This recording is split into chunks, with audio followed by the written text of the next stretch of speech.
Vamos falar de tecnologia. Depois de um decreto do presidente Donald Trump, o Google cortou relações com a Huawei. Carlos Aros está por aqui, vai detalhar para a gente essa história. Tudo bem, Aros? Bom dia. Tudo bem, Brown. Bom dia.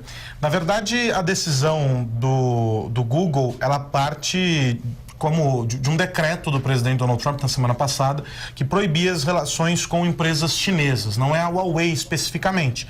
É que a Huawei é a maior companhia chinesa, ela é uma das protagonistas dessa nova realidade que envolve o 5G e justamente por isso acaba sendo afetada. E porque também ela domina o segmento de smartphones. E os smartphones da Huawei operam com qual sistema operacional? Como o do Google. O Android, que é do Google. A partir desta decisão do Google de cumprir o decreto do governo dos Estados Unidos, fica estabelecido que o fornecimento do sistema operacional Android para a Huawei será mantido apenas pela plataforma Open Source. O que significa isso? Significa que é uma versão aberta do Android, uma versão livre, que não necessita de uma parceria direta, uma parceria comercial da fabricante com o Google. E a implicação número 0 disso é a seguinte: os usuários chineses que usam Gmail, que usam YouTube, que usam os aplicativos, lembrando que tem restrições na China para isso, então eles usam, mas peronomútil, né?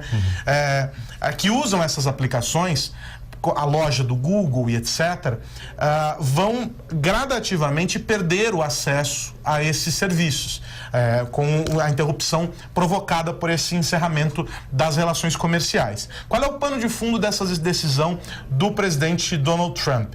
É a disputa pela hegemonia do fornecimento de infraestrutura 5G. A gente já falou sobre o 5G há algum tempo atrás. A Huawei lidera esse segmento e já tem contratos com dezenas de países e empresas para o fornecimento dessa tecnologia. O 5G é a nova geração da rede móvel, vai oferecer internet muito mais rápida, com um tempo de resposta muito maior. Ou seja, é um salto tecnológico gigantesco e que não está sendo protagonizado pelos Estados Unidos, como foi o 4G. E isso, claro, incomoda os Estados Unidos.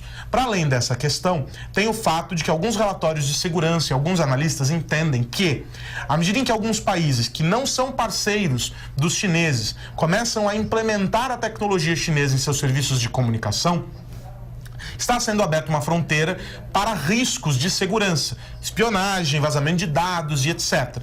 Os Estados Unidos engrossam esse coro, dizendo que não faz sentido que parceiros como, por exemplo, o Reino Unido, Brown, fechem contratos com a chinesa Huawei, por consequência, o governo chinês. Há relações intrínsecas dos líderes da Huawei com o Partido Comunista Chinês, com o governo chinês, e por isso todo o cenário fica bastante complicado. É menos uma questão tecnológica, muito mais uma questão geopolítica, só que a tecnologia sendo usada como arma, porque no instante em que você breca o avanço de uma companhia tecnológica como a Huawei, que é líder no seu segmento e é um fenômeno de importância para a China, você está atingindo, sem dúvida nenhuma, o coração do desenvolvimento do país. Pois é, então a consequência agora para quem tem um aparelho da Huawei é que o sistema Android para de funcionar ou não é imediato? Ele não para de funcionar. Provavelmente o que vai acontecer, isso não foi explicado ainda pela Huawei, mas provavelmente o que deverá acontecer uma transição para essa nova versão. O que vai deixar de ter é o suporte e o acesso a esses serviços em território chinês.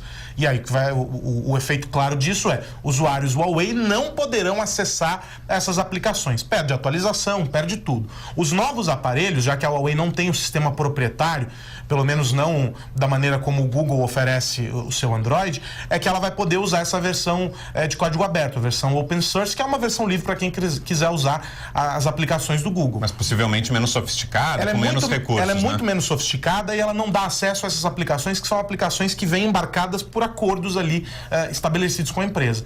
Para além disso, Brown, tem uma questão que eu mencionei na semana passada que vale a gente reforçar aqui, que é a seguinte: quando a gente está falando sobre interrupção, a gente está dizendo que as empresas norte-americanas deixam de fornecer suplementos, né, para insumos, para desenvolvimento tecnológico. Fabricantes de chips e outros produtos tecnológicos não poderão vender para empresas chinesas, como um embargo.